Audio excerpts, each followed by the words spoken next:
welcome to my channel. Today I am going over a red wine that is one of my favorites. It is a Bordeaux Rouge, the Chateaubriand Redon, and I hope I'm saying it right. I have a big one and a little one. I just thought that would be fun. I happen to have both.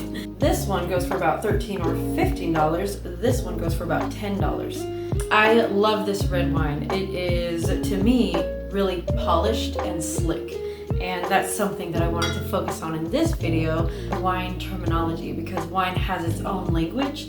You could describe the taste of it in your own way. It's a very subjective experience, and there are some words that just most people know in the world of wine and they're familiar with, and if you're new to wine, it will be like a random word that doesn't make any sense. Like, you can say a wine is flat, or you can say a wine is bizarre. You can say a wine is loud. You can say a wine is round.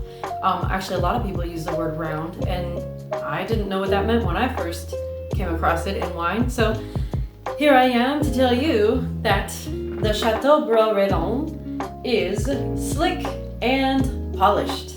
I love it. The vineyard is near Saint-Emilion, which is the right bank of Bordeaux. That makes it probably more Merlot than Cab Sauv.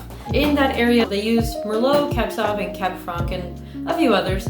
But in this area specifically, it's likely that they used a lot more Merlot than Cab Sauv. It doesn't really specify the grape percentage, but it does say Merlot and Cab Sauv. So Merlot tends to be like soft and round, more terminology. That means more juicy, less bitter, less bold. Cab Sauv is bold. Cab Sauv is strong. Cab Sauv is structured.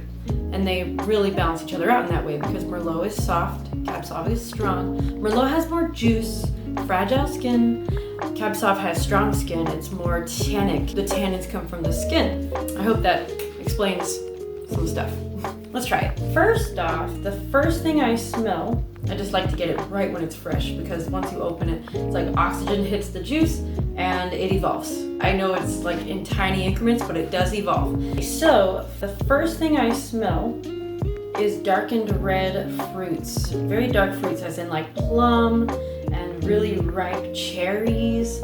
That familiar red wine smell, the wet leaves, the muggy, the earthy, like the wet earth, really great smell. Even before the aroma, you definitely want to look at the sight of it and look at the beautiful color. It is a really ruby, gorgeous, dark, purpley, red wine. I want to see what the taste is.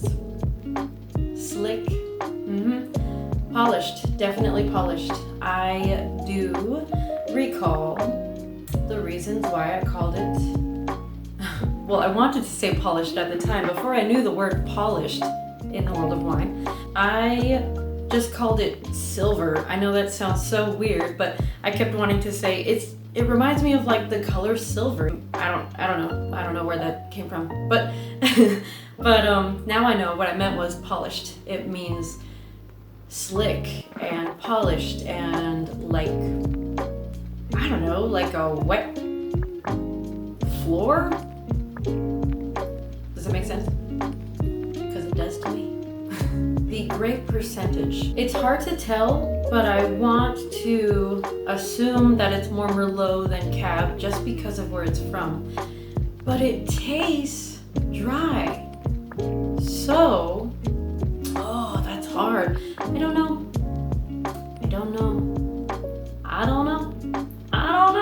I think it's delicious though. It's one of my favorites of all time. Chateaubriand Redon, a very polished Rouge from southern France. Right bank Bordeaux. Merry Christmas. I'll be home for Christmas. Not only is this channel going to have wine, but it will also have burlesque, and it will also have music, all of the things that I love. So I truly appreciate you joining me. I truly appreciate you tuning in. I truly appreciate your support and your subscriptions, and I hope to share so many more moments with you in the future. Stay safe. Oh yeah, keep watching to see how excited I get and how I dance on the bowl with this red wine.